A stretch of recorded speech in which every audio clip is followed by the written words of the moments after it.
Hi, everyone. I want to welcome you to the annual Careers in Public Health panel. My name is Elisa Crossman, and I am one of the undergraduate advisors in the Herbert Wertheim School of Public Health and Human Longevity Science.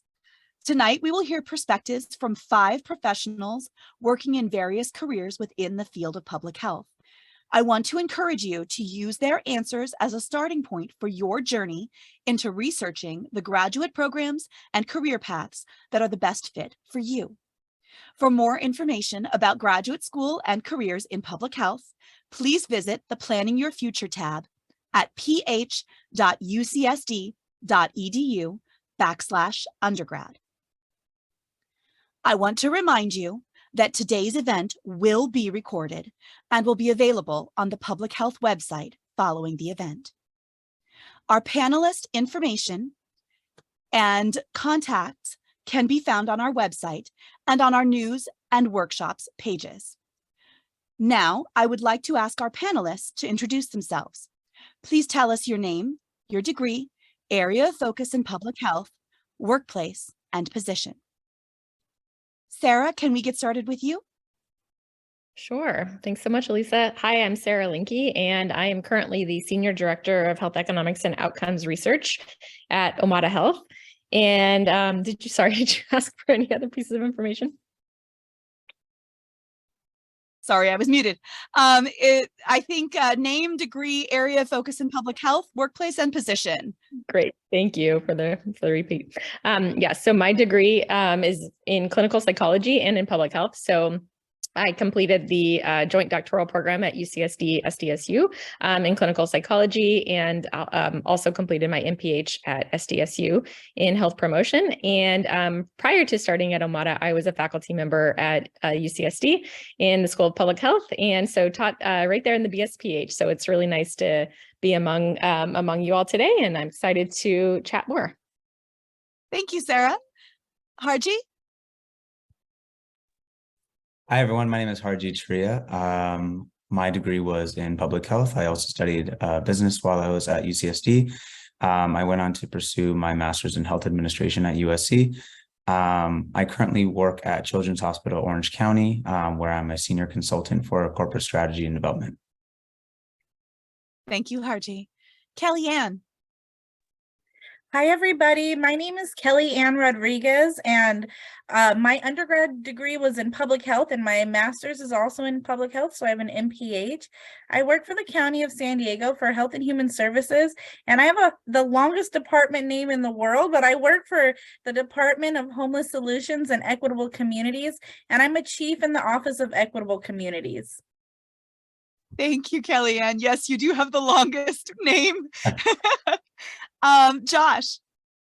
Yeah, hi, everybody. I'm Josh Bohannon. I have a bachelor's degree in sociology, and then I obtained my Juris Doctor at the University of Pacific McGeorge School of Law. I currently work as Health and Human Services Policy Advisor for the Office of County Supervisor Nathan Fletcher. Thank you, Josh. And last but not least, Emily. Hi, everyone. Thanks for having me. I'm Emily Little.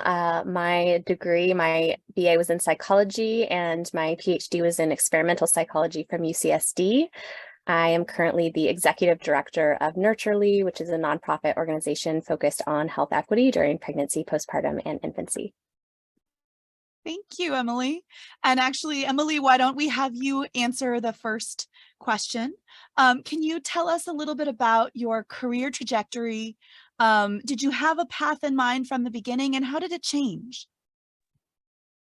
Sure. I would say that I never, I always took the approach of wanting to keep my options as open as possible. I was in a very academic and basic science focused PhD program, but actively sought out opportunities and collaboration in the public health department at UCSD. But I would say in addition to that, and maybe most impactful, were the experiences that I sought out outside of academia. So I did a lot of volunteering and, collaborating with public health organizations, both in California and abroad. And I would say that I didn't have a clear, specific idea of exactly what I wanted my career to be, but I knew what my passions were. And I didn't actually see a career on the horizon that was the exact perfect thing for me. And so what I did was actually started my own nonprofit organization that was in alignment with all of the things that I wanted to do. I wanted to continue doing research in public health and psychology and anthropology, but I wanted it to be really rooted in the community and rooted in addressing health equity. And I then created the career that I wanted, essentially. And that sounds really easy and idealistic. It was not. It's been a very challenging path. But it was, yes, it was kind of a dream to create the type of career that I wanted. And I have thus far been able to do that. But it's been a very kind of winding path to get to where I am today. That's great. We hear so many students who actually don't know what they want to do or have so many things that they want to do. So this is part of the reason why we love doing these panels, to hear perspectives like this. Thank you so much. Harji. Oh, hi, everyone. I was just making sure I wasn't muted. So my career trajectory was similar. It was windy. It wasn't quite in one direction. Definitely was not linear. So I can give you a little bit more details about each step of the way and how it changed. So after I graduated from UCSD, like I said, I went to USC. Graduated, I did a graduate fellowship, which basically allowed me to work under a CEO for a year. And this was at Providence Health System. While I was doing that fellowship, I was really interested in operations at health systems. The reason I was interested in public health in the first place was large scale impact. It's a service used and needed by everyone. I was particularly drawn to SDOH and their outsized influence on patient outcomes. I thought that being an administrator, especially one in operations, would be a great place for me to make that impact.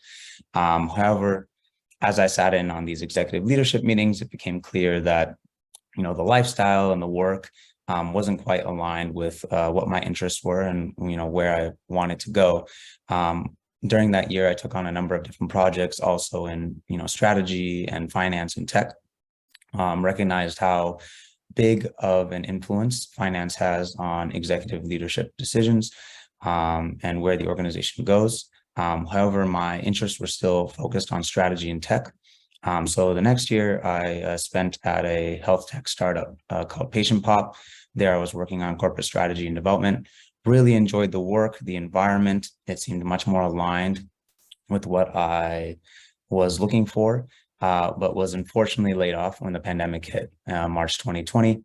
So I only was able to spend, about 10 months there. Then looking for another role, I was able to use my network to find a technology strategist role at Keck Medicine of USC. Spent about 2.5 years there. Recognized that, the work was great, that it was interesting, but I wasn't making the impact that I wanted on patients. Keck is a generally fee-for-service institution where our contracts are not very value-based, which means that just the financial incentives are not aligned in a way that Keck is focused on prevention. They are most focused on, volume of care that's coming into their facility. And so I was looking for something more aligned with, again, my earlier interest in social determinants. I found an independent consulting gig at Children's Hospital LA, where I was working specifically in community affairs.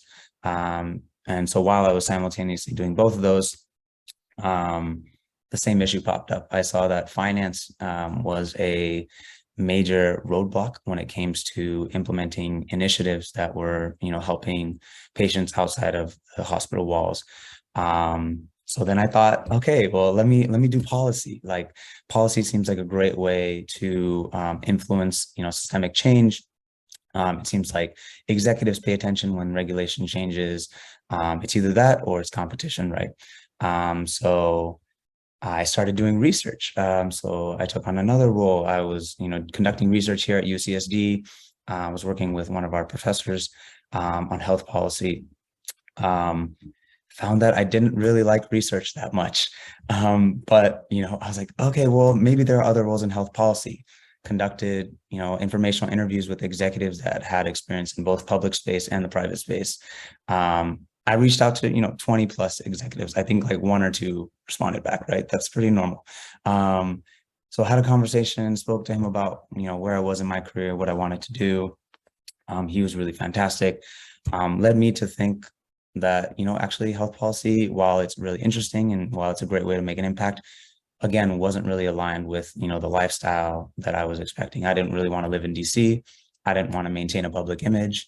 I didn't necessarily even want to wear a suit to work every day, right? So things like that were part of my calculations. So then I mean, during that process, I even considered, applying for a PhD. And then that led me to where I am today. I just started my job search maybe 3-4 months ago, just started this new role in January. So here I am, I'm just exploring another position, really interested in strategy, like I have been before, but now I'm, giving more credence to my thoughts, about finance, whereas before, coming from a public health background where we're so focused on impact, we look at finance as kind of icky. Why would I think about the money? I'm trying to think about how I can help patients. But at the end of the day, it seemed clear to me that, finance is such an important aspect of, funding these initiatives. And so being at the center of that and understanding, how the money flows is what's important to me now. So in this transitionary role, but again, I'm still, I went to grad school, I spent, that was 2018. Now it's been 5 years since then. I'm still learning and growing, along the way. I'm certainly haven't found this, perfect position just yet, but I'm here with y'all just along for the journey. Thank you. And like I said, we have so many students who are kind of questioning, wondering, not sure what they want to do. So it really, really is wonderful to hear our panelists saying, hey, I didn't really know. And Yeah. I started this and I didn't like it. And that's great to hear. I think that helps a lot of our students kind of understand that they are normal. Yeah. So that's really good. Absolutely. Sarah, would you be willing to share about your career trajectory? Absolutely. Yes. And I love that. Thank you so much for sharing that wonderful story. It definitely reminds me of, when I was teaching in the BSPH, when I was teaching the capstone course, you'll probably all take it if you have not already. We talked a lot about this very, very, topic, that it's okay to change your mind, and that the career trajectories are most often not linear, and you have your whole life. So it's good to try things out, and it's okay to switch course. So, yeah, so mine is a little bit windy as well. I started out I knew that I wanted to be a clinical psychologist, so that part actually stayed. That was there since I was pretty young, maybe like 12. But as I progressed and actually started going, to college and taking courses, and found out more about graduate school, and found out that that psychology, graduate school and clinical psychology is more about research than about clinical practice, I started exploring research as well to make sure I wanted to go down that path, and definitely decided I did. And I'm very glad that I did. But I always tell people who are interested in clinical psych that if you're interested more in the clinical side of it, you're much better off getting a master's rather than a PhD, because the PhD is more focused on research, and there's really no need to have a PhD to be a good clinician. And so I pursued research, and then kind of followed the academic track. And I would say that was more because of maybe lack of exposure, or lack of knowledge about other options that I could have taken. And so I completed my postdoctoral fellowship at UCSD, and then transitioned to a faculty position. But what was a little different about my position at UCSD was that I was very interested in combining all of my interests in clinical teaching and research. And so was able to fortunately put together a position that allowed me to do all of those things. Whereas typically in academia, it's more often the case that you would only do one or two of those things. And so I really like to dip my toes in a lot of different things. And it gave me the variety that I craved. And it also, for me, really informed each other. So my teaching and my clinical work and my research all informed each other, and I think improved the way that I saw, each of those, and the way that I saw the world. And ultimately, I think what led me to make a change to industry in digital health, which is where I am now, I made that change last January, so it's been just over a year. And that was a big change for me because I had really thought I would be in academia forever. But I made the change primarily because of that impact that has been mentioned now, that in public health, we are often thinking about the impact that we can make. And I started to feel as if I was constrained or limited in academia in my ability to make the impact in the world that I had wanted to make. And so I started to look to see what else there might be and discovered this whole world of digital health. And basically what we're doing there is translating the evidence-based programs in lifestyle behavior change that we were studying, that I was studying at when I was doing my research at UCSD, and translates those and scales them and puts them out into the world. And so now my job is actually very similar to the research itself is very similar to what I was doing at UCSD, in that I'm examining the effectiveness of health behavior change programs on chronic disease prevention and management, but in a very different context and in a very different, I guess, impact on what the ultimate goal is, which is to send this program out into the world rather than to study it within the context of conducting research. And so I was able to make the translation of those research skills into a different setting, and actually the work ends up being quite different. So that's where I am now, and I'm very fortunate for my time in academia, and I think it was a fantastic experience. And I'm also really liking my new job. So, thank you, Sarah. Kellyanne, would you tell us about your career trajectory? Yes. So I love that you guys described your journeys as windy. I would call mine bumpy at best. I started out at SDSU with dreams of being a history teacher. And I don't know if the sayings about SDSU and UCSD students, but we're very different types of students. And I didn't do so great in school in the beginning. And so I had to take some time off. And in that time off, I got a job at actually a running store. And I was making, in those days, what was pretty good money for a student. And I thought to myself, I don't want to go to college and make the same amount of money as a teacher as I am selling shoes. I need to find a different career path for myself. And so I started thinking about the things I liked, and like my parents were both pharmacist technicians and I liked selling things. So I decided I was going to be a pharmaceutical sales rep. And again, I already told you about my academics, and I decided, well, what would be the best degree for me as a pharmaceutical sales rep that was still sort of medical-ish? And so public health made sense to me. And as soon as I got into my public health classes, my eyes opened and I learned a lot about a lot of things, including the pharmaceutical sales industry. And I decided, oh, I don't think this is a good place for me to be. And I just fell in love with public health. It aligned with so many of my values, the clubs that I was in high school, just the things that I had been doing naturally, even working at a running store, things that I had always been doing, but I didn't even know fell into the world of public health. And so it just, it sparked this passion in me. And I decided right then in my undergrad that, I was going to grad school, and I just took off with it. So that's really how I chose my profession. My first job out of grad school that was really solid public health. I got to work at a nonprofit in North County and leading a drug prevention coalition. And so I got to work a lot with community partners.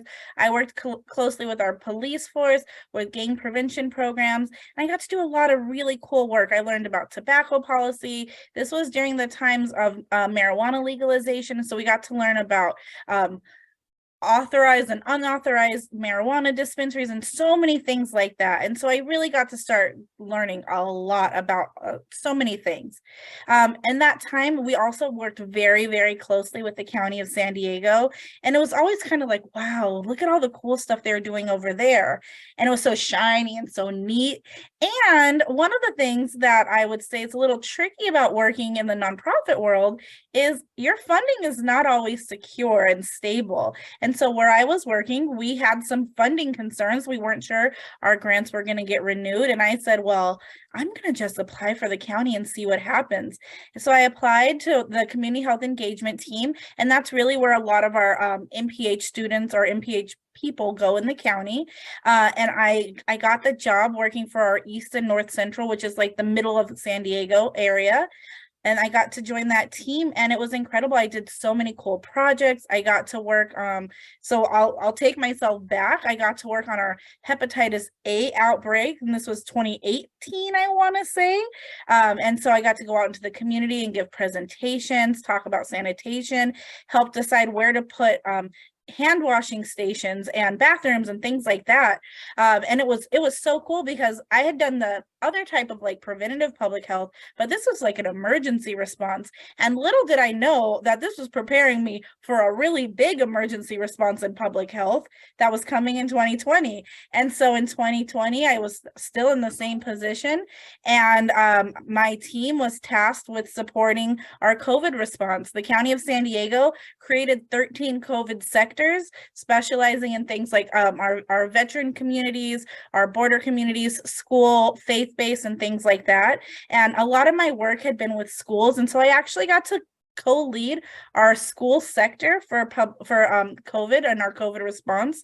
So I got to work with preschools, K-12 schools, and our college and universities, and helping interpret the state policies that we were receiving and how to interpret that into the day-to-day work of a school. And so in the beginning, it was a lot of like closures, getting food to students, getting access to testing, and then rolling out vaccination programs with the teachers and staff.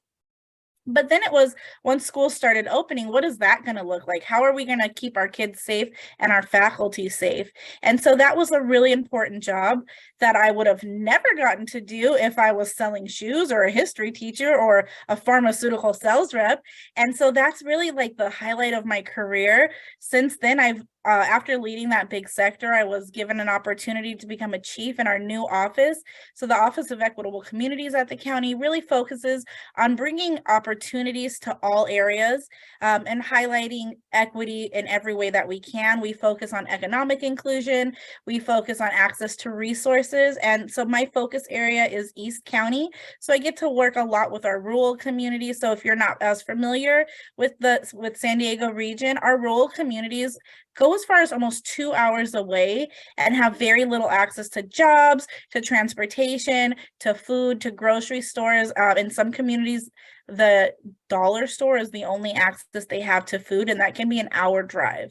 And so really finding out how do we get resources to this area. And so that's just one of the many great programs and projects I get to work on. And then again, I always get to do fun things like this. So that's a little bit about my career trajectory. And it's okay to bounce around and not know what you want to do, because you'll end up doing something awesome at the end. Awesome. Excellent. Thank you. And Josh, would you like to tell us about your career trajectory? Yeah, so I don't have a public health degree. So my bachelor's is in sociology. And if you're not, sociology is a little adjacent to a lot of the work you do. You focus on health equity and populations, and we look at health outcomes based on, social determinants of health and so many different things, from our environment that impact health outcomes and life outcomes of individuals. And so for me, I always found that work to be important and interesting. And I wanted to help out any way I can in that space to make things better. But, I had a degree in sociology. So it's kind of one of those degrees where like a graduate degree is really helpful to really move forward in that career. But I wasn't too sure what I wanted to do. So law school just kind of seemed like, if you don't know what to do with your life, you go to law school. That's generally what you hear people say. So I did.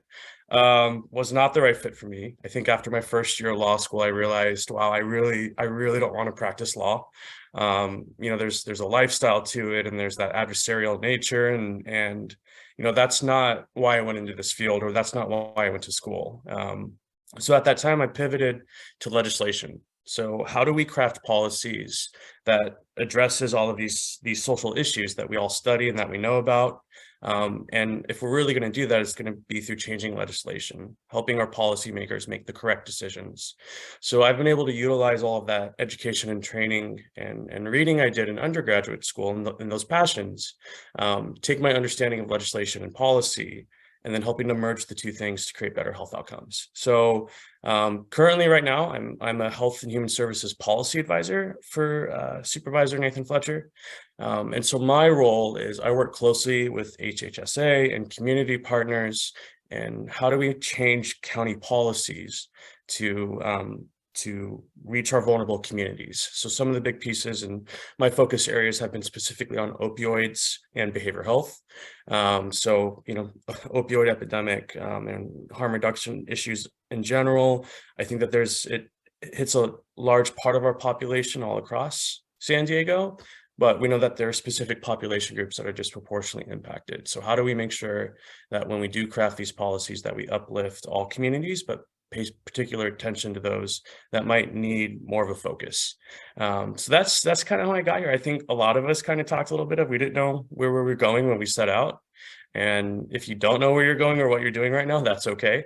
And if you go to grad school and you're not enjoying it, that's fine too. You can always pivot whatever degree you get. I think you can find a way to connect it to your passion. And if you're passionate about making a difference, and I think most people in public health are, there's an avenue for you, whatever it is. You may not know what it looks like yet. That is a perfect little bow on that career trajectory question. Thank you. I feel like the advisors are always telling our students these things. Maybe the faculty are always telling our students these things, but it's really, really, really helpful to hear from our panelists too. So I appreciate all of you sharing sort of the twists and turns of where you went. And I love that we do have a panel that doesn't all have public health degrees, because you are all working in public health and there are many, many, many ways to get there. So I appreciate all of you. So the next question that I have for you is, why and how did you get into public health? I think most of you have pretty much just kind of touched on this, but what really drew you to public health? Was it something specific? Was it something that you did, something that you heard about, etc.? Josh, why don't you tell us? I was a lifeguard. And that was kind of my job until I was in college. I was a lifeguard, and it's not necessarily public health, but it's worrying about people's health and worrying about their safety, and feeling that responsibility of wanting to take care of others. And I honestly didn't really know what public health was until I got to law school. Sociology, they don't really talk about it. They talk about the issues. So it's something I just fell into, not knowing I wanted to do public health when I started all of this. And it wasn't until I started working at the Alzheimer's Association right out of law school. We're working on a lot of health equity issues and the disproportionate impact the disease has on non-white communities, and a lot of the other contributing factors to it. I think that's when it clicked. But I don't know, I've always kind of wanted to make a difference. And it just so happens that public health was, I think, that calling that I didn't know existed. I just fell into it. Perfect. Sarah, can you tell us kind of what drew you to public health? Sure. Yeah, I also kind of fell into it. I actually, when I was getting my degree in psychology, it was offered as an optional. We could tack on a couple of years and to our program, or actually 1 year to our program and a few classes, and obtain our master's in public health degree. And prior, I actually had no exposure to the term, at least public health. But after learning more about it, I realized that I was drawn to in my non-academic life, I was drawn to public health initiatives and was spending a lot of my time participating in extracurricular activities that were revolving around public health.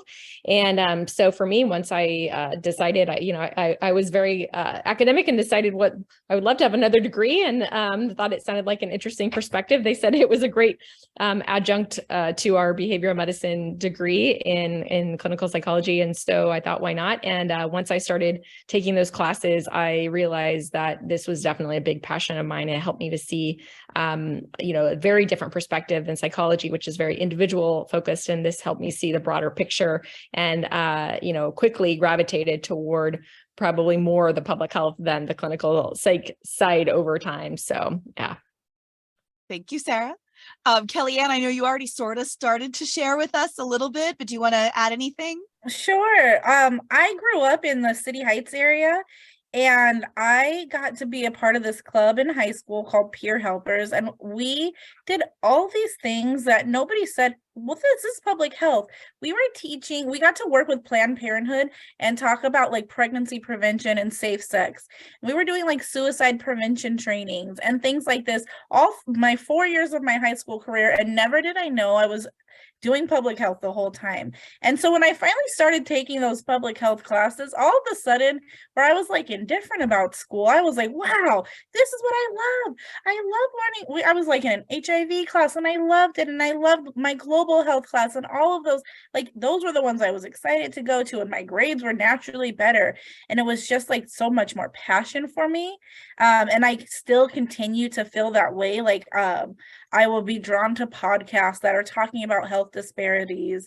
I think growing up in City Heights, where we're a community that's so diverse, and seeing how what works for one person isn't going to work or apply to another really resonated with me. I went to what was called the most diverse high school in the nation. So we speak over 40 languages at the high school I went to. Our graduations were like, we had a speaker for all these different languages. It was beautiful, but it really got me like from that young age as a high school student, I understood that like, you're not going to be able to talk to parents in Tagalog and Spanish and in Vietnamese the same way. Like they're all going to need different things and different resources.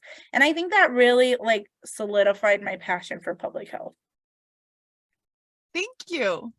Emily, could you tell us kind of how you gravitated towards public health? Yes. So my degree is also not in public health. So my journey started in experimental psychology, which just for context is different from clinical psychology. It's really focused on basic science, on answering questions that have to do with just building our knowledge base of human behavior and human interaction. And my area of focus was focused on answering questions like how do infants learn about the world and what shapes cognitive and social development. And to me, that those questions were really interesting and had like a very clear connection to how do we solve problems in the world and how do we have a positive impact in our communities. But that was not the orientation of the academic research world, especially in experimental psychology. And so I intentionally, from that experience of doing very lab-based work, took the initiative to take my psychology research out of the lab and into the real world. And always had this belief that this research, while rooted in academia, could really be used as a tool for positive impact, which was especially clear while I was working internationally. I was doing field work that had a little bit of an anthropology lens, and really was interested in questions about how culture shapes maternal and infant health behaviors, and was, from those projects was able to collaborate with professors in the public health department, and even more importantly, was able to work internationally with organizations that were doing public health work on the ground in communities, which was able to tie my research background and interests into this much broader scope that was public health, where taking these skills, and there's so many different skills, as I think we can see on this panel, so many different types of skills that can be applied to public health for this big picture goal of prevention and health equity. And so, it really excites me to be part of the public health world now, because I feel like there's so much opportunity to collaborate and be creative and use all types of different skills and approaches to address these big picture questions of how do we reduce inequities in health and how do we prevent health challenges. So it's a really exciting lens that I think can be applied and connected to lots of different skill sets and lots of different backgrounds. Thank you, Emily. And last but not least, Harji, could you tell us a little bit about what drew you to public health? Of course. So I came into college undeclared, didn't quite know which direction I wanted to go. But I had spent a significant amount of time in high school volunteering at homeless shelters in Los Angeles. And I think it always bothered me seeing that that was a problem at all. And it didn't quite make sense to me. So, while I was in college, I was generally drawn to health and education just because I always saw those as cornerstones of society. Something, again, like I said earlier, an area for me to make a large scale impact. So for a while, I considered being a physician, but that didn't quite align with that population level impact. And so public health was actually introduced as a major my second year at UCSD. And so that summer, while I was researching other roles, that it came across my plate. A friend told me I might be interested in it. I kind of just took off from there. Once I really sat in the classes and engaged with the professors, my interest just kind of took hold, and I just started researching careers and paths along those lines. And I really haven't looked back since then. It seemed like a worthwhile purpose to pursue, and something that I could see myself doing for many years. Thank you. And Harji, can you tell us a little bit about your day-to-day, the typical day, sort of what work you do, what it sort of looks like, long hours or whatever you want to share? Yeah, absolutely. So let me talk about the work itself first. So just a reminder for everyone, I work in corporate strategy and development. So most of my day, is spent across a number of different tasks. I am sometimes conducting market research, understanding what sorts of opportunities exist in the market, or what threats there are for our organization in terms of our revenues or even our costs. Might be project management. There might be a strategic initiative that we've already put together that we want to implement within our organization. So I might help organize different leaders across the organization in order to put that work into place. It could be at the start of a strategic initiative, we'll do a lot of data analysis and visualization, kind of understanding what the problem is, what we're hoping to solve, kind of developing a narrative for our executives to either share with the board or with other clinical or operational leadership. And part of that is slide deck development and then presentation to those leaders. Sometimes, we just have a thought in our head about, where we want to take our organization or what sort of services we want to offer, what sort of opportunities exist. So I might be asked to put together a business plan or a pro forma. So, that could be a scenario analysis, looking at, our finances, what would be the best move for our organization, and any sort of, financial modeling along those lines as well. Now, certainly have not been doing this, from the very beginning of my career. I learned that I liked certain parts of this along the way. I don't really like doing PowerPoint. I don't find it really interesting at all, but it's part of the role, So, as I've gone through this process, I just kind of figured out what I'd really do. I can spend hours and hours in Excel. I don't know why. I just really enjoy it. It's like magic to me.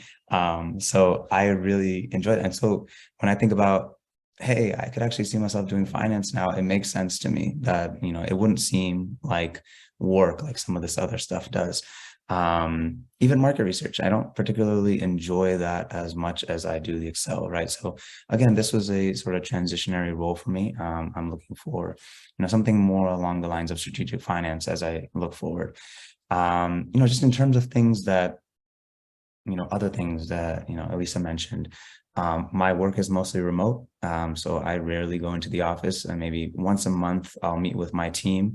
That includes our chief strategy officer, our leadership executive director of business development, as well as our other consultants.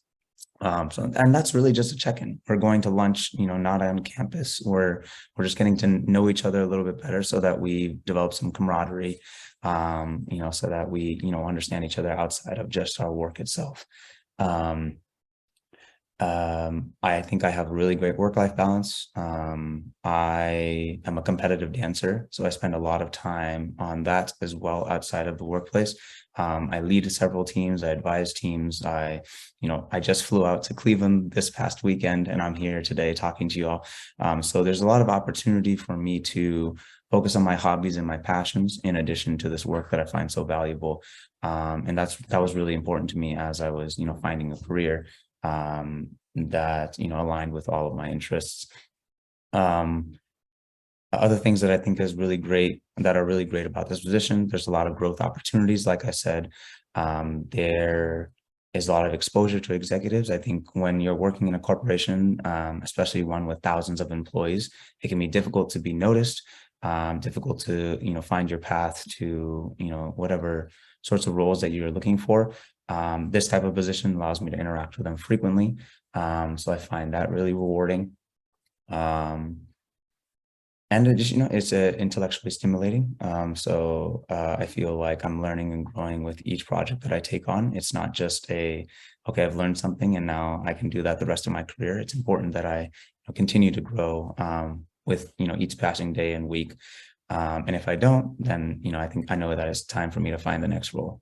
I just want to clarify that I haven't liked all of my jobs this much, right? So every job along the way, I was already talking about this earlier, but every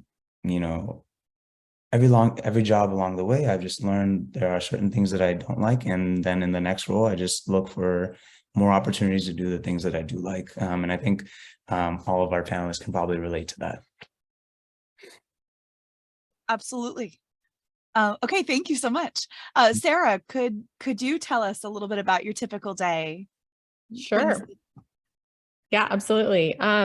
Let's see. So my typical day is mostly spent in meetings. I definitely have a lot of meetings. It's almost every day from 9 a.m. to 5 p.m. back to back kind of Zoom meetings. I do work remotely, so I do enjoy the flexibility of working from home. My company decided to go remote first with the pandemic, and so we have people across the country. And let's see, so what do my meetings consist of? They are very project oriented. I would say that there are not meetings that I attend that I feel like I'm just, one of 100 or more people, that I don't have to have a role, and I'm not just there listening. I'm an active participant. I have I have 6 direct reports who are on my team. So meeting a lot with them, I report to the CMO of our company. So with her, and then I just have a lot of different projects. So I'm overseeing, I think, anywhere from, at any given time, from 6 to 10 different research projects. And they're, some of them are randomized controlled trials, some of them are looking at claims analyses. So all sorts of different projects. So spending a lot of time, kind of troubleshooting things that are happening, strategically planning what our next research studies are going to be, and the learnings from those. We publish our results in peer-reviewed journals, just like in academia. So writing up the results and communicating those out. Meeting with a lot of other people across the company, do a lot of cross-functional teamwork with people in all of the different departments. And then I do a lot of work in the evenings as well, given that I'm in meetings a lot of the days. So I do, work fairly long hours, but I'm really enjoying it. And it doesn't, I guess that's the best part of a job that is the right fit, is when it doesn't feel like work. So I find it fun, I find it invigorating, and I really enjoy all of it. So that's kind of my day to day. Thank you, Sarah. Josh, could you tell us about your day to day?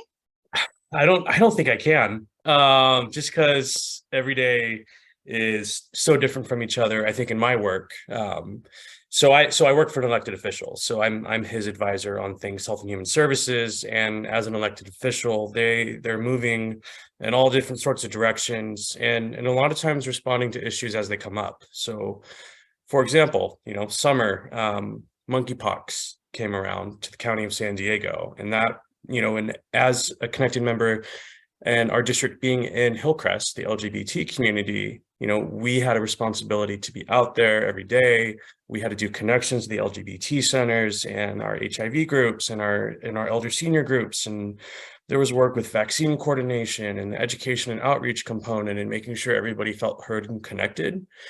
And so in that time, I have these ideas as to like what it is I'm going to be doing this month for work, right? Like, oh, I have some legislation I want to write. So to do that, I need to research the issue, and I need to, figure out what are my research pieces I'm going to read about and read those and do some analysis of what other jurisdictions have done on this issue area. And then I need to start connecting with other staff in the county to be like, this is the idea we have, and we want to turn it in to a law, to a policy that the board will vote on. And so I'm trying to do all of that, but at the same time, I'm doing emergency response, right? And and I think Kellyanne can probably speak best to this, especially with Hep A coming down and COVID. It just kind of turns things upside down if you work for an entity like the county who has the responsibility to do that emergency work.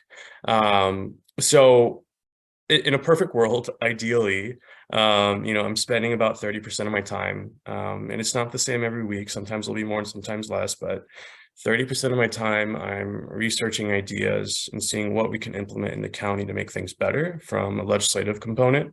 So, and that can be cool because there's an issue that, the supervisor cares about, and he says, we need to create a way to divert people from hospitals who are going through a behavioral health crisis, right? So what are things that can be done to not utilize 911 or EMS, right? How do we break that cycle? And so then that's a chance for me to just kind of like explore and learn.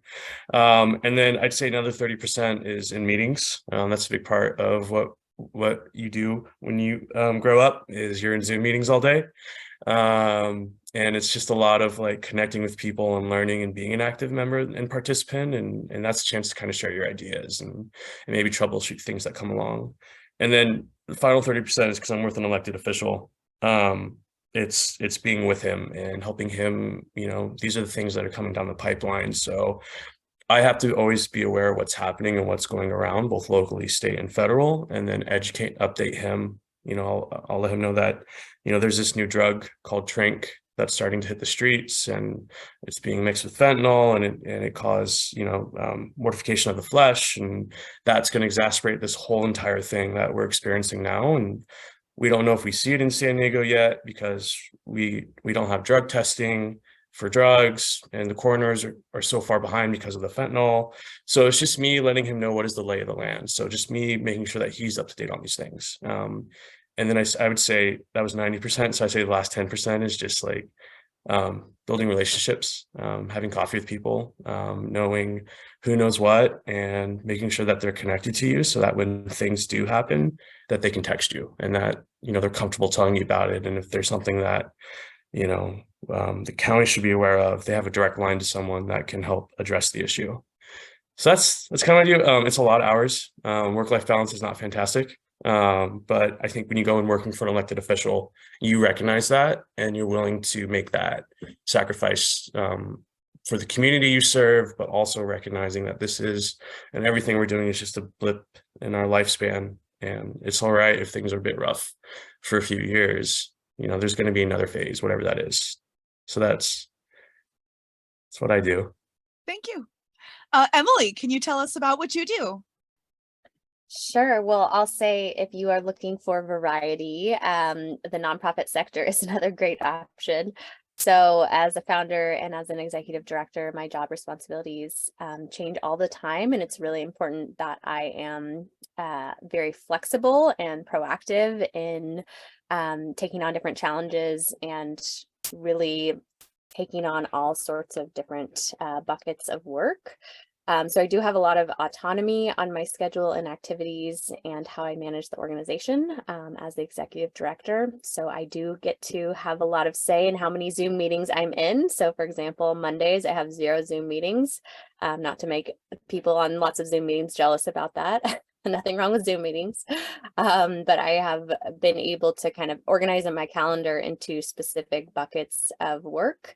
that allows me to work really long hours, but do what I need to do in a way that's efficient for me. So for example, I pretty much devote Mondays to grant writing and research and strategy, which is probably my favorite part of the job. I get to really think creatively and strategically about how do we use the assets of our organization to preventatively address health disparities, for example, disparities in lactation access or gaps in postpartum preparation or advocacy challenges or addressing racism in perinatal health care. These are some of the issues that we focus on, but I get to really spend the grant writing time thinking about that strategically of how do we mobilize our team and work with the community to preventatively address these challenges. I also get to continue doing the research, which was my background in training. So we use RCTs and preventative intervention testing to be able to look at, what types of interventions we want to implement in the community. So we still do that academic research piece and publishing piece of that work.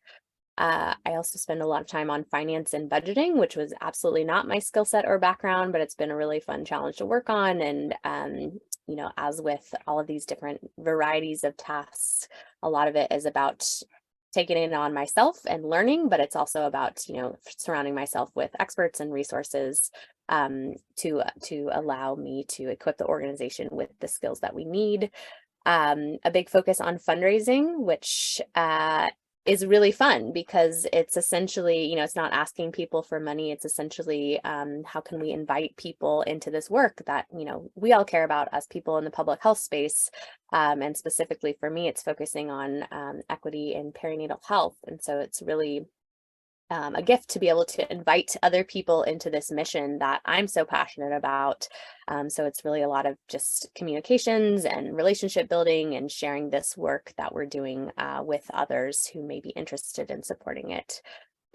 Still do a lot of leading programs and projects directly myself. So meeting with partners and stakeholders, designing curricula for educational programs, designing research studies, organizing different community members for coalition work. So that is a big part that will probably be less and less as our team continues to grow. The executive director typically isn't as hands-on in those areas, but we're still a small and growing team. We have 5 full-time team members right now. So another big piece of my work is just team management and team development. So I built this organization from the ground up, which means all of the development of structures and policies and HR responsibilities and all of these pieces were things that, we have been developing over the past several years, couple years. And, that wasn't something I had a background or skill set in, it's been something I've learned as I have gone on and really surrounded myself with resources and experts to be able to work on that. But it's been a great opportunity as well to lead a team because our mission and our work is really centered around racial equity and pregnancy and postpartum health equity. And so being able to employ people comes with a lot of responsibility and it's really scary at times, but it's also a really great opportunity to be able to build an organization that has really inclusive and wellness supportive policies and practices to support our team. So that's a snippet. Thank you. And last but not least, Kelly Ann, could you tell us a little bit about your typical day? Yes. So I think mine is a little opposite of Josh. Probably 80% of my day is around relationship building. I'm probably the luckiest person in the world. The county recognized after the pandemic that we really needed to have a focus on each of the regions. So we divide San Diego County into 6 geographical regions, and it was decided that we needed to have somewhat of an expert who could represent a community, advocate for them, and be that bridge between the government and the community. And I was given the opportunity to do that for East Region. I've lived here for just about 10 years now, and I've worked in East County for probably the same amount of time. And so my job is really finding a way to make sure that our communities have access to all the amazing programs offered by the county, but also to one another. And so that looks a little different every day, but I do, like a lot of the panelists, I attend a lot of meetings, but the meetings I go to, I get to hear about programs and projects and things that are coming up. And I get to think about, okay, who would benefit most from this? And also, how do we make sure that this is accessible? So a huge thing is making sure the people who need this service are able to utilize this service. And so just today we had a presentation on our housing blueprint and really looking at all areas of housing in San Diego County. And one of the things that they're doing is a survey, and this survey is pretty beefy. And so my team was giving insight on how do we make sure that anybody can give their response to this, because if you're an English language learner, or if you don't have access to certain technology, it might be harder to put your input on this survey. And so we're really lucky that we get to provide that input to a lot of county programming. We get called on a lot to say, do you think this flyer makes sense? Or we're going to give a workshop. Can you kind of listen to it? So I get to hear a lot of stuff about things I never knew about, and find out if maybe other people would understand it and how to make sure it is accessible. Another thing I do is we get to work with community health workers. So the county's adopted a Promotora model. And so we've hired almost 20 different community health workers throughout the region. So from North County to South. And these people represent different communities and subsectors of our population. And they really are from the community and giving back. And they are able to kind of fill in that middle road between a public health professional and a community member or a liaison. And they were crucial during COVID to help community members understand that the vaccine was safe, where to get it, how to access testing. And so that model's been carried over now for other things. So now our team's working on food access and getting CalFresh and things like that. And so that's another really exciting part of my job. So I get to do a little bit of everything every day, but most excitingly is getting to meet with community partners, and I get to meet with hospital executives and nonprofits and everything in between. So I really think I have the best job. And I also have excellent work-life balance. So it's a priority for our department heads that we don't work all day and all night. And so I sometimes forget to turn my work phone on in the evenings, and nobody has ever said, Kellyanne, we couldn't get a hold of you last night. There's no expectation that we answer emails after 5:30 or 6. So, I mean, it's a pretty great place to work, and I love it. Thank you, Kellyanne. Now, I know several of you have talked about leading teams, and I would love, I know our students definitely always ask this question, what would you be looking for in applicants to your team? Whether or not you physically are part of the hiring process, or if you simply are looking at the people that you work with, if you could share with us what you're looking for in people who do your work, in people who would be part of your team, it would be helpful to a lot of our students, because very frequently we kind of get this question of, okay, well, whoops, I muted myself. Well, how should I prepare? What should I do? What sorts of majors or minors, graduate programs, volunteer work, internships, research, etc. Should I do to be best prepared? So Kellyanne, if you want to go first, just kind of share with us what you're looking for in team members or in potential hires, etc. Sure. So the majority of our staff actually has to have a master's in public health with an emphasis on community health or health promotion. And it's part of our funding. We have a few other positions that don't, and the county as a whole has way more positions than that. But on my team specifically, most of the staff members have that very specific MPH. But outside of that educational credential, we also look for someone who's adaptable. In the 6 years I've been at the county, I've worked in oral health, hepatitis, school education, gardening projects, active transportation. So a plethora of things. And there's not an expectation that you come in knowing about all of these things. I can tell you guys, I have never been passionate about active transportation. I never will, but I can tell you how important it is to have access to bus routes, safe freeways, crosswalks, and all of those things. And I can tell you a little bit about advocating for them. So being willing to learn and being adaptable is a huge skill that would be needed in working in public health, especially in a local government, because you get tasked with so many big things. If something happens to the community is part of the county or the state. And so your responsibility is to protect your community members. And that can look really different depending on what's going on. I never thought I would be responding to a global pandemic and have such a huge responsibility. My team was actually tasked with deciding which schools could reopen. So we were reviewing, I created and reviewed an application to decide which schools would reopen. And then I sent that to our public health officer, or I gave it to Dr. Wooten. And so this was a thing I would have never thought that would fall under my purview. And this was just, a year and a half ago that this was happening. So I think adaptability is a huge and an important thing that we always look for in our team members. Thank you.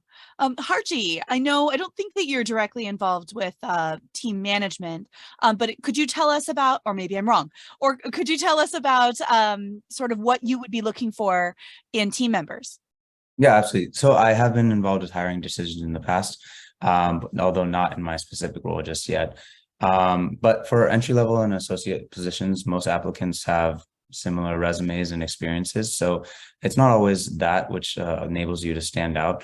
I think it's really important to be able to spell out your narrative, where you've been and why you're really interested in this specific role in this specific organization. Generally, what helps applicants stand out is communication skills, both written and verbal. Written, right? We all learn how to do that, send an email, talk to each other.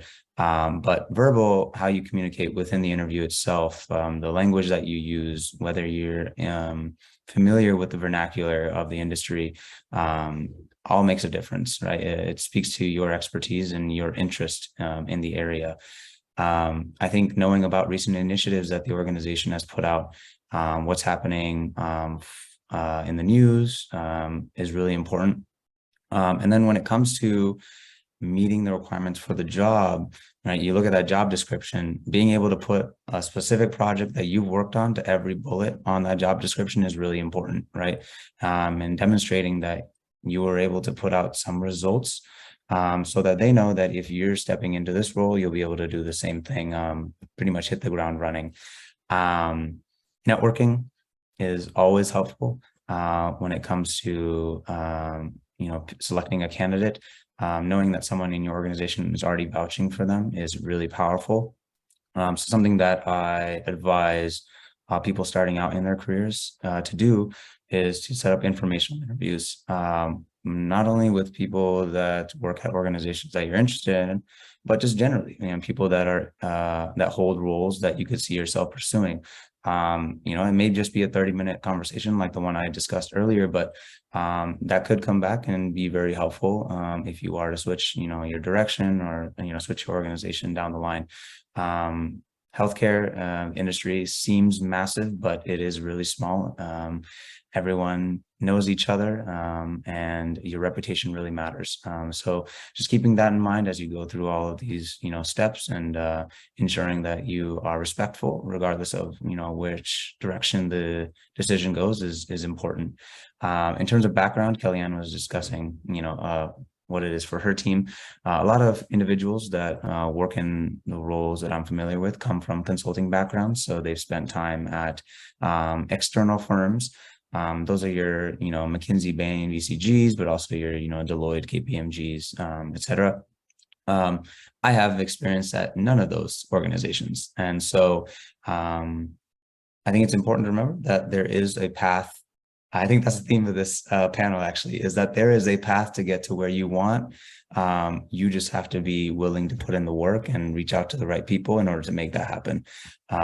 So that's what I've done throughout my career to get, the job that I'm most interested in. And I mean, that's certainly feasible for all y'all as well. Harji, you found my secret theme. That is always the thing that I am the most passionate about with our students. So you just nailed it. So thank you. Josh, would you like to share what you would be looking for in team members? Yeah, and I think it changes for which kind of work you do or which organization you work for. And I think nonprofit world and government service world, to me, I think passion is such a big part of it, and that can really distinguish you from someone with the exact same, work history and degree and GPA. But if you're able to demonstrate passion for what it is that the organization advocates for, or passion for an issue that the elected official really cares about, and it's got to be genuine, and that'll flow through. So when you're looking for these opportunities, if it's something you're very passionate about and you care about, I think that's what makes people stand out. And that work that passion will drive you to do a lot more than I think other people would put in hours wise, or pay attention to certain topics or articles online because you really care about the subject matter. So I would say that, you could find plenty of people with the skill sets necessary to do the job, but finding somebody that actually really cares about the subject matter in which, they're advocating for, that can go a lot longer.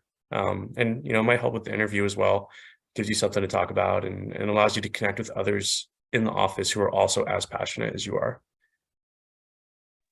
Thank you. Sarah, would you be able to share with us? I know you do lead a team right now, right? Yes, absolutely. I have had the great pleasure of hiring 5 out of 6 of my team members since I started a year ago. One had just been hired right before I started as well. And I can say that, my team is pretty unique in the context of the company, because the company I work for is still a startup. And so one of the traits that we would look for in general at Omada would be the flexibility, adaptability that has been mentioned. In the context of a startup, even though we're not an early stage startup, we've been around for, I think, 12 years now. We still have, a very startup attitude where we could switch tasks, we'll switch projects. You have to be ready to pivot and okay with that. We also all still roll up our sleeves a lot. So I really look for people who, don't mind getting in there and doing all sorts of tasks. So I'm not above doing any task, and I wouldn't expect any of my team members to be above doing any task either. So that's an important trait. In general, what I look for in my team, because I do lead the research team, is of course research skills and background that is different from the rest of the company. So I hired my entire team straight out of academia, which is really cool, because that means that we all bring a rigorous approach. And I really am so grateful that my company values that so much, because that is really, what we are founded on, is having a strong evaluation component to our program. So I look for background in research, but for the rest of the company, we would be looking for many different characteristics and traits as well. So that's just a very small subset of the company. But I think just having, like others have said, adaptability, flexibility, the way that you're approaching the interview, and also the making connections through conducting informational interviews and learning more about positions and finding the right fit.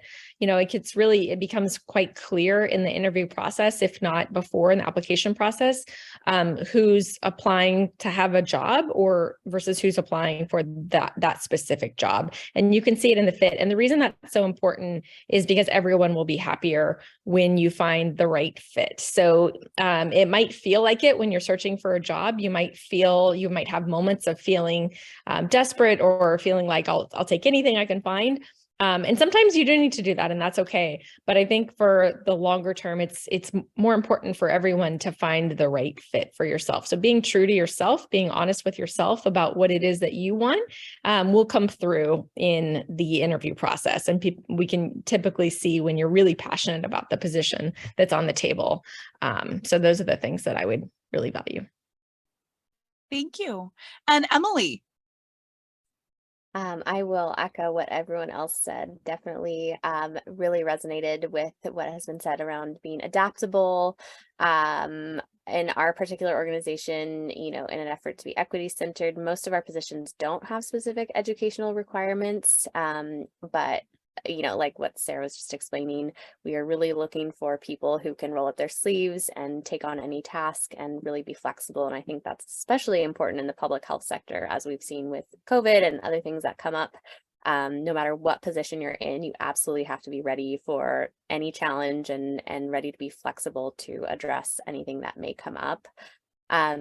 I also think it's really important what Harji had said about understanding recent initiatives of that particular organization that you are applying to work with. So I myself, as a founder, I'm really looking, but I imagine this is the same for many people on hiring committees, looking for someone who's genuinely invested in our particular area of work. So showing that by doing your homework on the organization, what is going on in that particular organization? What are their initiatives? How do they approach the work? What is their unique skill set that they are offering? And how can you apply your own areas of passion or your background experiences into that? And I really believe that you can apply any type of experience or background into any position, as long as you feel that there is that genuine connection. I think there's a lot of, boxing where people think, well, if I don't have this exact experience, then I'm not a good fit for this position. And I really don't think that's the case. I think if you can think creatively about, hey, how, that one experience I had, or that lab I worked at, or that volunteer position I had, or that class I took even, and how can you really apply your passion or training or skills from that experience and just make the case for how that connects with what that organization is doing or what the skills required in that position are. I really think there's a lot of flexibility there that is often underlooked. And I will also add that, this is really important at Nurturely. It's often a huge piece of our hiring decision. It's always a huge piece of our hiring decision, but I think it is true increasingly more for the sector as a whole, which is commitment to equity and inclusion. And how are you showing your own commitment to this work, not as one training you did to put on your resume, but really kind of a lifelong investment in health equity, not just public health, but health equity. And how are you invested in understanding this as a core piece of the sector? I think that is really critical for any position and any organization. And then lastly, just really gaining experience. We absolutely are more likely to hire people that we know who have worked with us as interns or volunteers. That's just the nature of, having that direct experience with their skill set and their, personal attributes. And so the more that you can, yes, actually roll up your sleeves and get into the work with an organization in whatever capacity that might be, the better, one, probably it will absolutely make you more competitive for that organization, but also it will benefit you to really reveal more about your own likes and dislikes in terms of long-term positions and absolutely be an asset in that way as well. Thank you. Now I do want to make sure that we leave at least a few minutes for students to ask questions. So students who are here, if you do have questions, feel free to put them in the chat, or here in a minute, I will invite you to unmute yourselves and ask the questions if you would rather do that. A lot of times students do feel more comfortable putting them into chat. But I did have one more question for our panelists, and that is, excuse me, and that is, what do you feel that undergraduates can do as undergraduates to help prepare them for their profession, for the workplace, help explore what they want to do? Are there like one tiny little thing that you think that would help, or one big thing that you think would help our undergrads right now? Emily, since you're still on the screen, I'll ask you first. Sure. I'll just say, I'm a big fan of getting as much experience in as many different places as possible. And I especially think, in your position as an undergrad, maybe not being 100% sure about exactly what position you might want, or maybe thinking you're 100% sure, but that probably will change. I think it's really wise to garner as much experience as possible in as many different types of organizations, because hopefully what you've heard today is that, even if you're in the same topical area of public health, it may look really different if you're working for an elected official or working in a public health department or working at a nonprofit. The day-to-day will be really, really different. And so the more you can invest the time into learning, where you thrive and what type of environment and what type of topic area, in what geographical location, with what type of collaborators, all of that experience is only something that you can really gain through that experience. And I'll say, I think it's really valuable to step outside of your comfort zone. Something I did in a grad school, but something you could do in undergrad is really challenging yourself to something you don't like. Public speaking was something that I did not like, and it was a big barrier for me in terms of the positions I could apply for or the areas in which I could really excel. And I forced myself to, take classes and do these different public speaking engagements that really got me over that hurdle. So I would say go outside of your comfort zone, get as much experience as possible. And you don't necessarily have to have a specific goal in mind for, I wasn't training to become a public speaker, but in my role now, it has absolutely been invaluable to have worked through that hurdle, through that type of experience. So the more you can just round out the diversity of your experience and your areas of comfort by pushing yourself outside of your comfort zone, the better. Thank you. Kellyanne? So one of the pieces of advice I would give is to get as much experience as you're able. Elisa, I sent you a link. We actually have a paid graduate student worker program at the county, and our undergraduate student workers make between $16 to $19.70 an hour. I don't think they ever make the low end, but I could be wrong.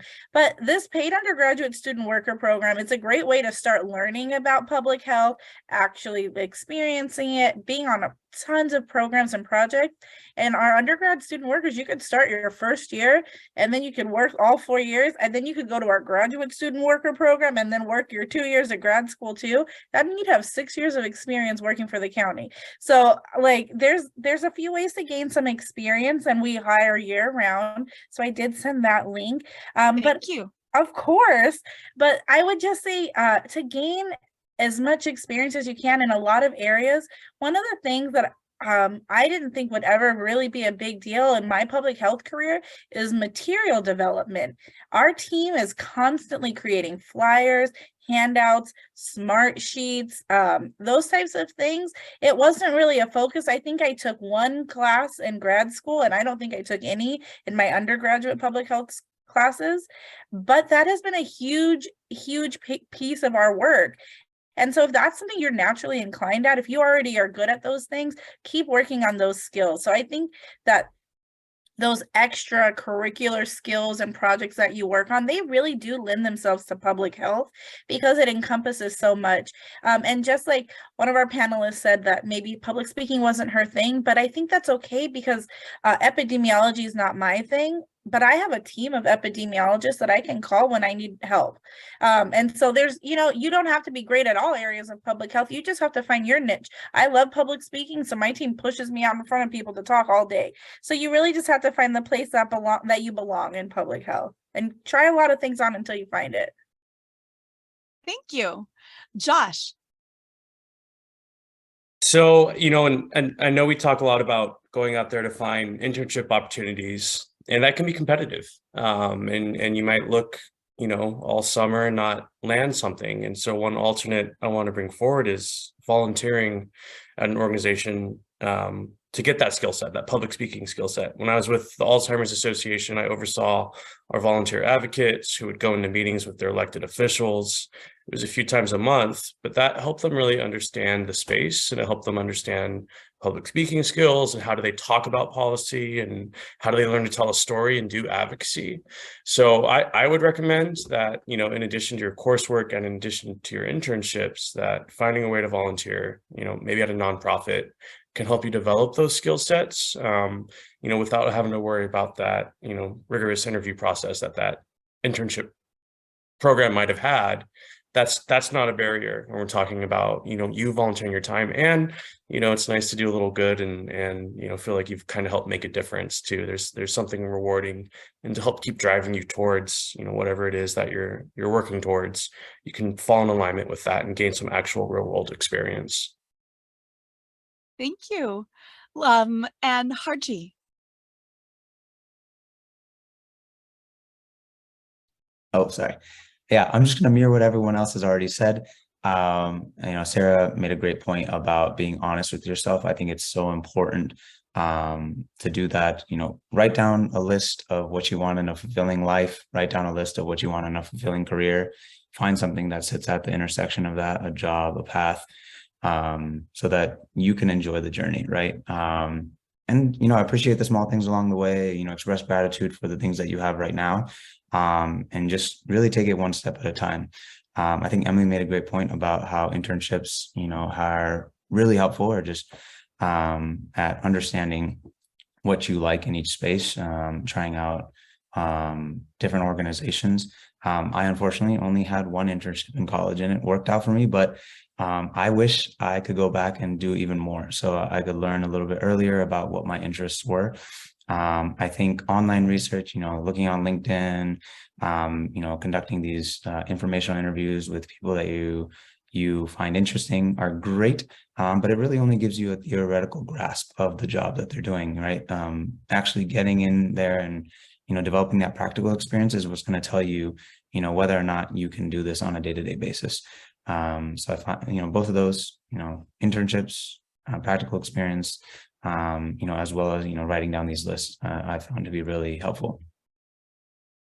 Thank you so much, Harji. Sarah, and then we do have a couple of questions from our participants too. So when we get to those, then I'll just kind of open up the floor if anybody wants to address them. But Sarah, could you give us sort of your parting shots? Sure. Yeah, I'll just echo what everyone else has said as well. I think the internships, volunteer, getting your feet wet. I think I totally agree with what you're saying, Harji. I think just like trying it out yourself is the best way to see if you like it, because otherwise it's just, it's all theoretical. So agree with that. I think you have an amazing opportunity as an undergrad, specifically at UCSD. There is so much there to get involved with. Please, I encourage you to take advantage of that. It might feel overwhelming. You don't know where to get started, but there are so many things there that you could join and participate with. And I think another thing that just hasn't been mentioned yet is really to try to find at least one, if one on-campus opportunity and maybe one off-campus opportunity to really dive in and get to know the professor or some other faculty member, because I think letters of recommendation are so important. If you're applying to graduate school and all of your next steps, you'll need those.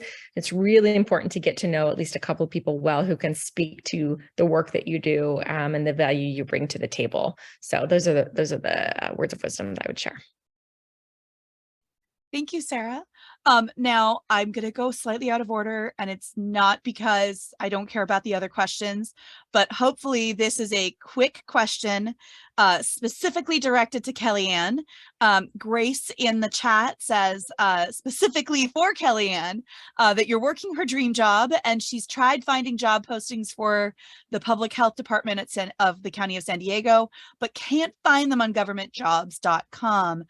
She's asking where those jobs are typically posted. So they are posted on, I'm looking at it, governmentjobs.com. And then we have a /career/SD County. So that might make it a little easier to find. I did send you the exact link for our student worker position. And I think our information is going to be shared out with the panel. So I can share that as well. And then I'll make sure it goes out to us too. I also saw something about youth jobs, and we also do hire youth interns in our youth sector as part of our HHSA programming.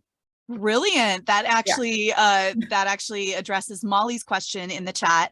Molly actually shared that she's in high school, found out through our Instagram account, which I'm also sort of in charge of. Yay! We have our student workers who run that. So excited, Molly. Thank you. And then she had asked if there were volunteer opportunities for minors in the field of public health. Kellyanne, thank you so much. Did anyone else know of any volunteer opportunities that Molly could take a look at?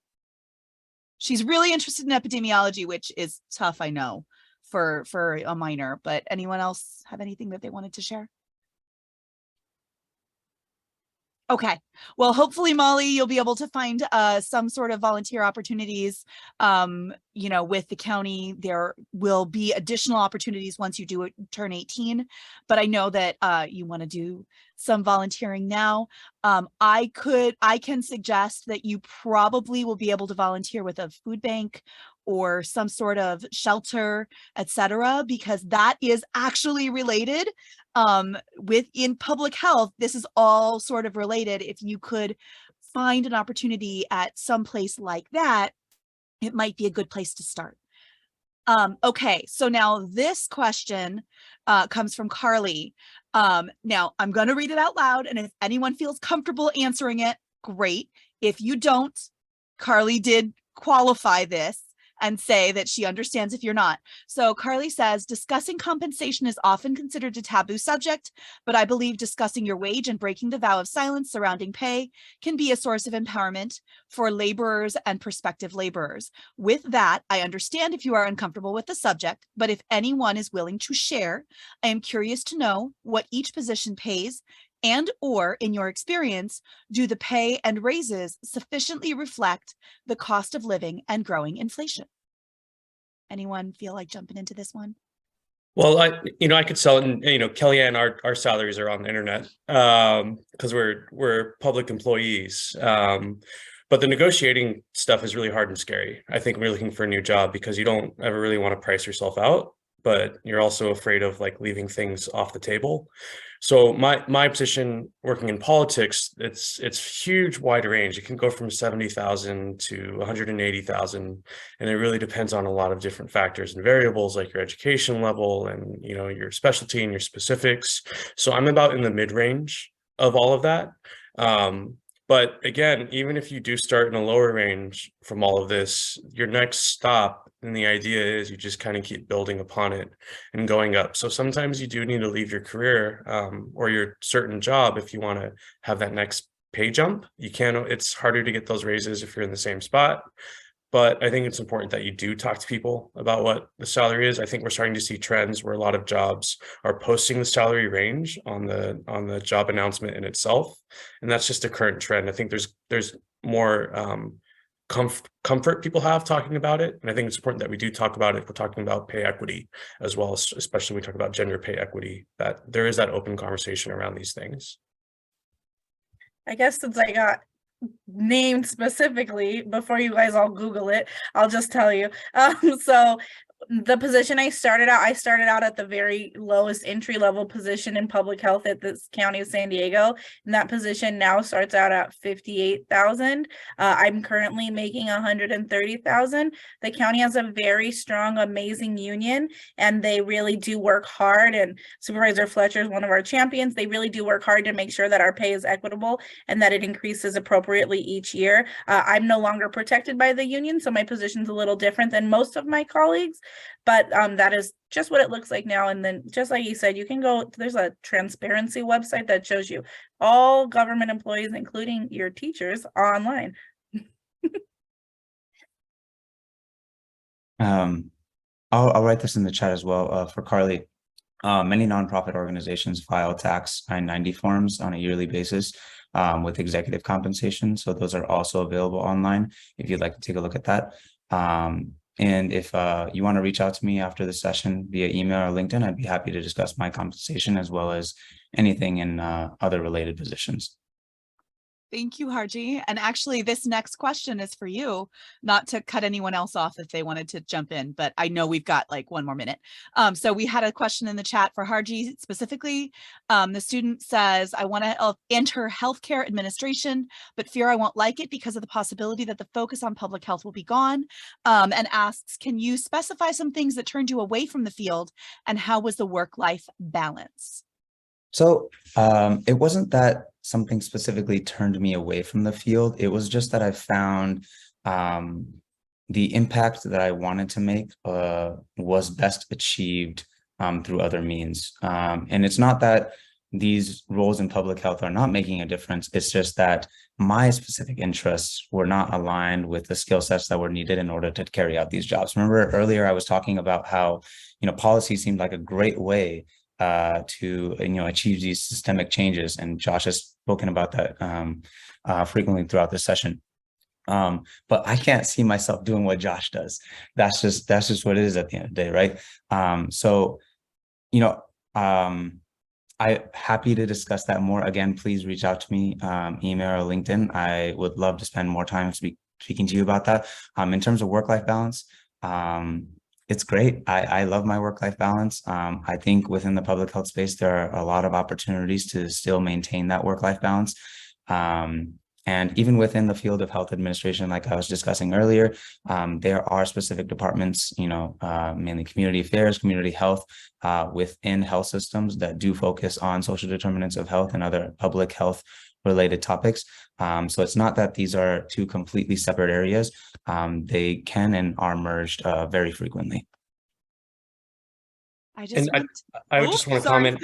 I can't do an Excel worksheet, so I think something for everybody. Exactly.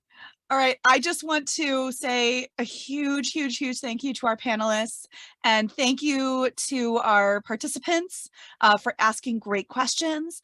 I will be making sure that our panelist information sheet is uploaded to our website. I don't think it's up there quite yet, but it will be uploaded first thing in the morning tomorrow. And there's information about how to get a hold of the panelists. They are all on LinkedIn. So that's the easiest way to get a hold of them.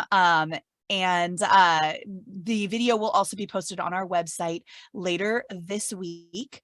Thank you again so much to the panelists, and we hope that you all had a great time. Bye.